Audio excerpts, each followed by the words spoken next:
राम भाइयों, मैं जुगल देशवाल। तो दोस्तों आज हम रिव्यू करेंगे भाई टीवीएस एंटॉर्क का।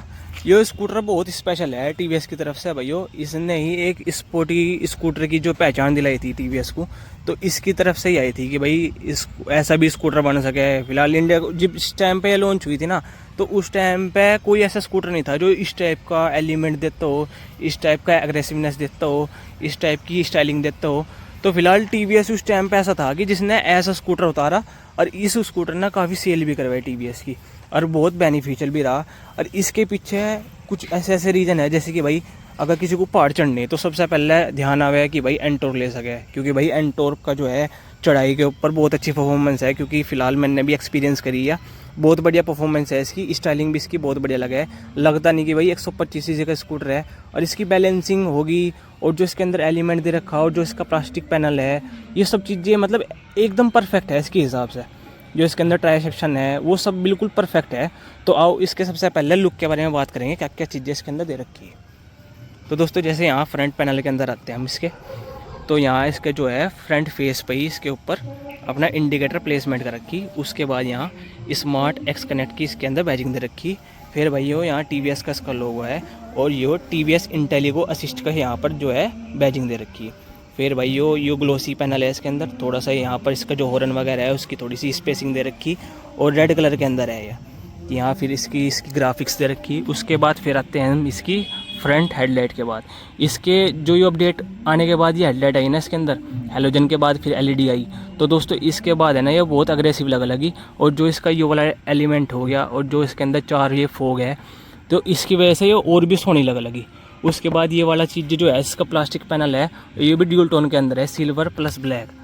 तो इसकी वजह से भी इसके अंदर जो है छोटे छोटे एलिमेंट लगा रखे जो कंपनी ने, ये सब चीज़ें से बहुत बढ़िया बना दिया। जैसे कि ये छोटा सा वेंट हो गया, और जैसे ये छोटी सी स्टाइलिंग नोज़ होगी इसकी, और जैसे ये वाला पार्ट हो गया।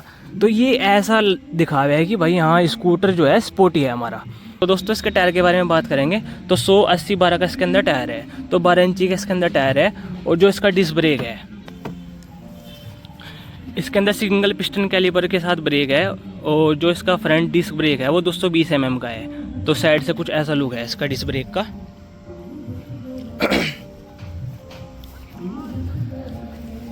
तो भाइयों साइड से एक बार इसका देख लो कैसा है। तो भाइयों यहाँ इसका जो बैजिंग दे रखी है 125 सीसी रेसिंग एक्सपी का इसके अंदर यहाँ बैजिंग दे रखी। और यो वाला पार्ट और यो वाला पार्ट काफ़ी ब्रॉड है, जिसकी वजह से मतलब एक हैवीनेस आवे स्कूटी में, एक प्रपोर्शन बना है कि भाई दिखने में कैसी लगे, एक मजबूत इसकी पर्सनैलिटी बन गया है बिल्कुल।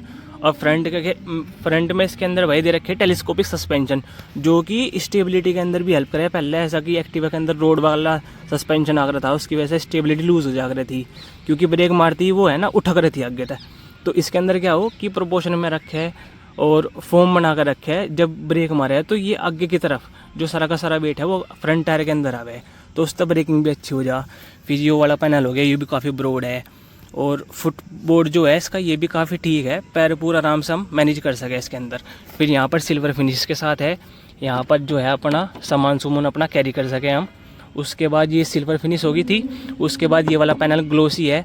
फिर यहाँ जैसे जैसे छोटे छोटे ये एलिमेंट हो गए भाई, एलन की वाले बोल्ट हो गए, ये वाला पार्ट हो गया, और एंटॉर्क की बैजिंग, और 125 सीसी के साथ ये इसका इंजन है, और ये वाली चीज़ें होगी।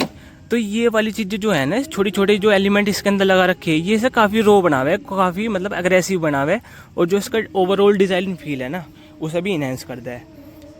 फिर भाई यहाँ आ जाता है इसका यो सलेंसर का मफलर, और OBD2 आ जाता है यहाँ इसका, ये दूसरा सेंसर, और एक आ जाता है इसके अंदर ये इसका फ़ैन है। थोड़ा सा ये वाली चीज़ें थोड़ी सी एक्सपोज है इसकी वायरिंग वगैरह। जो इसका पिछला टायर है दोस्तों, ये भी 110/80/12 इंच के साथ है। अब पीछे से बात करते हैं इसकी। तो दोस्तों जो इसकी ये दो वेंट दे रखे ना, ये ऐसा है कि एक जेट से इंस्पायर्ड होकर बना रखे, और टी टाइप की यहाँ पर आ जाए इसकी LED टेल लाइट, और इंडिकेटर्स की माउंटिंग है यहाँ पे। और जो नंबर प्लेट है अपनी यहाँ माउंट कर सके। ये भी काफ़ी ब्रॉड है, ऐसा नहीं कि भाई गोल घुमा दिया कंपनी ने। इसके अंदर भी प्रॉपर जो है फोम के साथ काम कर रखा कि भाई ऐसे नहीं, थोड़ा सा कट होनी चाहिए इसके अंदर, उसकी वजह से जो है प्रॉपर एग्रेसिवनेस बन जा। तो दोस्तों साइलेंसर के भी कुछ ऐसा है कि पीछे से काफ़ी हैवी लगा है, और इसकी वजह से जो इसका ओपन ज़्यादा बड़ा माउथ है ना, तो इसकी वजह से काफ़ी बेसीनेस आवे जब हम चलावे ना। तो इसके बाद मैं आपको सुनाता हूँ अभी थोड़ी देर बाद। यहाँ पर भाई अपनी लेडीज़ अपना पैर रख सके आराम से। ये इसका एयर फिल्टर हो गया, और जो है इसके अंदर जो इसका शॉकर है वो एडजस्टेबल नहीं है। ये इसका जो है ड्राइव सिस्टम हो गया पूरा का पूरा। यहाँ से हम इसका ऑयल डलवा सकें गियर बॉक्स का। 120 ml इसके अंदर जो है ऑयल आता है, और 130 mm का ड्रम ब्रेक है इसके पीछे की साइड। यहाँ पर फिर इसका स्टैंड आ गया, और सेम एलिमेंट यहाँ पर भी है। अब आ जाते हैं हम इसके सेंटर कंसोल के ऊपर। तो दोस्तों यहाँ क्या है, इसका हाई बीम होगी, ये इसकी लो बीम होगी, और यहाँ पर इसका पास का ऑप्शन है। फिर यहाँ पर इसके इंडिकेटर हो गए, और ये इससे दबा के हम इसे नॉर्मल कर सकें। उसके बाद फिर ये इसका हॉर्न हो गया। फिर यहाँ पर भाई इसका ये इंटेलिगो का फंक्शन आ गया कि भाई इंटेलिगो अगर हमें एक्टिवेट करना तो इस तरह कर सकें। उसके बाद फिर ये हजार्ड का ऑप्शन भी इसके अंदर है, और ये अपना सेल्फ स्टार्ट हो गया।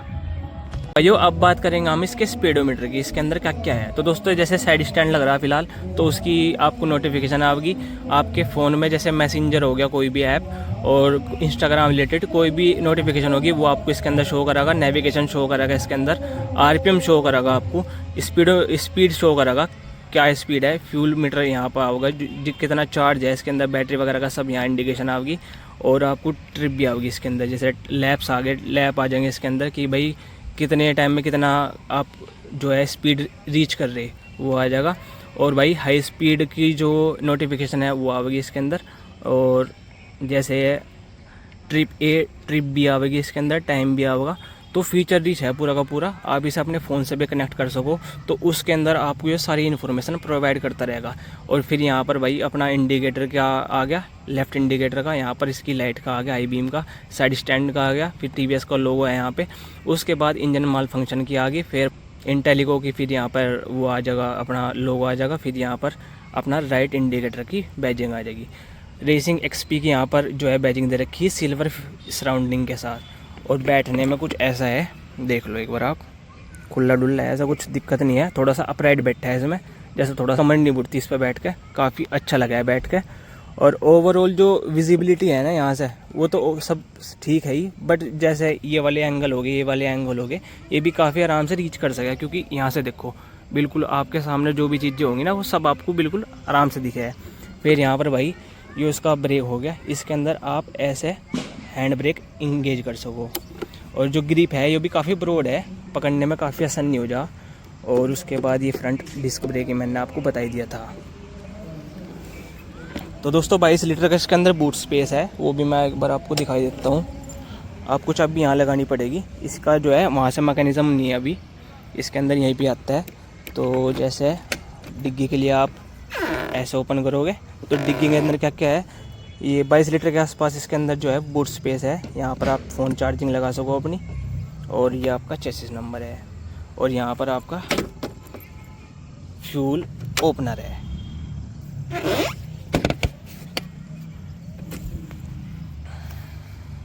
दोस्तों अब बात करते हैं इसके इंजन के बारे में। तो दोस्तों ये 125 सीसी का इंजन है, एयर कूल्ड इंजन है, FI इंजन है, और 4 स्ट्रोक के साथ आता है। ये जो अपना मैक्सिमम टॉर्क निकालता है वो 10.6 न्यूटन मीटर का टॉर्क निकालता है 5500 RPM पे। और जो ये मैक्सिमम पावर निकालता है वो 9.5 PS की पावर निकालता है 7500 RPM पे। और ये छोटे छोटे एलिमेंट है ना, इसे थोड़ा सा बढ़िया बनाता है कि भाई हाँ डिटेलिंग के ऊपर काम कर रखा। जैसे ये मफलर हो गया, ये मफलर हो गया, ये मफलर हो गया, ऐसे नहीं छोड़ रखा कि भाई बस ये लगा के छोड़ दिया, यहाँ थोड़ी सी गुंजाइश है या कस्टमर को बाद में लगे कि भाई यहाँ भी कुछ होना चाहिए था, ऐसा नहीं छोड़ रखा। सारा का सारा जो है छोटी छोटी बारीकी पे काम कर रखा। ये वाली जैसी माउंटिंग होगी, ये वाली जो माउंटिंग होगी, ये सारी की सारी प्रॉपर माउंटिंग है। और टोटल जो इस स्कूटर के अंदर वेट है ना भाई, वो 111 kg के आसपास इसका कप वेट है पूरा का पूरा। अभी हम इसके डायमेंशन के बारे में बात करेंगे, क्या क्या इसके अंदर डायमेंशन है। तो दोस्तों जो स्कूटी की लंबाई है वो है 1861 mm, और जो इसकी हाइट है वो 1164 mm, और जो इसकी विड्थ है वो 710 mm है, और जो इसका ग्राउंड क्लियरेंस है वो है 155 mm, और कर्व वेट मैंने आपको बता दिया था वो है 111 kg के आसपास। अब मैं सुनाता हूँ आपको इसकी एग्जॉस्ट की आवाज़ की। एग्जॉस्ट कैसा है भाई, बड़ा तो है पर इसकी आवाज़ कैसी है। तो दोस्तों आवाज़ भी इसकी बहुत बेहतरीन है। इस सेगमेंट में फ़िलहाल कोई ऐसा स्कूटर नहीं है जो इनके जैसी आवाज़ निकाल सके जो एंटॉर्क निकाल रहा है भाई। ना तो उसके जैसी यामा निकालता, ना होंडा निकालता। फ़िलहाल जो सबसे बेसी आवाज़ निकाल रहा है ना फ़िलहाल इंडिया के अंदर स्कूटर में, भाई यो TVS ही निकाल सके, मतलब इतनी बेहतरीन आवाज़। TVS जो है बहुत बढ़िया काम करे आवाज़ के ऊपर, तो बहुत थम्पी आवाज़ है, लगा है भी हाँ भाई कुछ सॉलिड चीज़ हम चला रहे। तो ये भी एक बार आवाज़ सुन लो तुम कैसी है। इसका स्टैंड लग रहा, तो स्टैंड के बिना स्टार्ट नहीं होने की। आवाज़ सुनो भाई।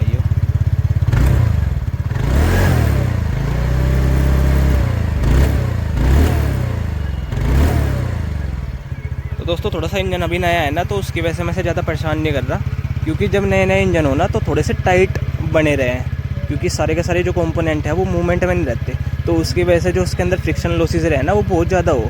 तो तभी कंपनी बोल रहा है कि भाई हमें आराम से चलानी चाहिए अपने जो नई व्हीकल है 40-50 किलोमीटर के आसपास। तो इस चीज़ों पर थोड़ा सा गौर करना चाहिए हमें भी, हमें ये चीज़ें भूलनी नहीं चाहती, क्योंकि यही जो चीज़ें वो इनिशियली ये इंजन की लाइफ में हेल्प करे कि कैसे है इंजन की लाइफ ज़्यादा हो सके। तो आवाज़ आपने सुन ली ली, थोड़ा बारीकी से सुन लो। फ़ैन जो है बढ़िया हवा खींच रहा, बहुत लग रहा कि हाँ भाई कुछ सक्शन है इसका। तो स्कूटर के अंदर आपने सबके अंदर ये फ़ैन देखा होगा। तो दोस्तों ये इन्हें किस चीज़ में हेल्प करे भाई, इन्हें ये ठंडा करने में हेल्प करे। इसका कोई मतलब नहीं है स्कूटी का क्या मोमेंटम है क्या नहीं है, क्या स्पीड है क्या नहीं है, या इंजन पर हवा लग रही है नहीं लग रही। स्कूटी को इससे कोई मतलब नहीं होता, क्योंकि इसके अंदर डेडिकेटेड एक फ़ैन दे रखा होता है जो इसके जो है पिस्टन ब्लॉक पे हवा मारता रहे।